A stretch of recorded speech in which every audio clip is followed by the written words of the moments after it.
రైతు టైంకి స్నానం చేయడు. అర్జెంట్‌గా ఏదో తీసుకొని రావాలి, అప్లై చేయాలి అనేసంటే చేతులు కాళ్ళు కడుక్కొని ఎళ్ళిపోతారు. వాళ్ళ దగ్గర చెమట వాసన ఉంటది. బురద ఉంటది. కానీ ఆ బట్టలు మార్చుకొనేసి ఎళ్ళిపోతూ ఉంటారు. మర్యాదిచ్చి మాట్లాడనే వాళ్ళు రియల్ హీరోస్. ప్రతి మనిషికి మర్యాద ఇవ్వండి. అది చిన్నోళ్ళ, పెద్దోళ్ళ స్టేటస్‌లు చూసి గాదు. మన అందాన్ని చూసి ఎవరు గాదు. మనం మనస్ఫూర్తిగా మర్యాదిచ్చి మాట్లాడుతున్నామా? లేదా? అని జూడండి.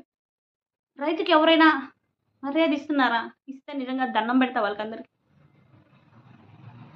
సోల్జర్స్‌కైనా సార్ నమస్తే అంటారు. పోలీసులకైనా నమస్తే అంటారు. రైతుకి సార్ నమస్తే సార్ అని ఎవ్వరు అనరండి. భలే బాధేస్తది. ఎంత కష్టపడతారు. మన కడుపు నింపుతున్నది వాళ్ళే. నష్టమొచ్చినా వాళ్ళే పంటేస్తారు. ఆ పంటని రూపాయికో, అర్ధ రూపాయికో తీసుకొనొచ్చేస్తారు.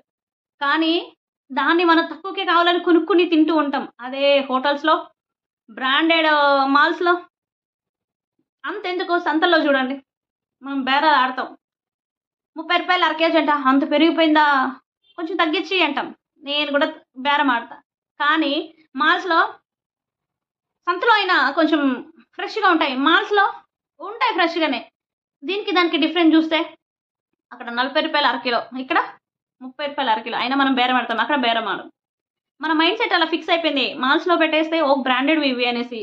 ఇక్కడ సంతల్లో అమ్మినవి, రైతులు అమ్మేవి ఇదేదో కొంచెం తక్కువకే వచ్చినాయిలే అని చెప్పేసి ఒక మైండ్ సెట్‌లో ఉంటాం కాబట్టి మనం అలా చేస్తూ ఉంటాం.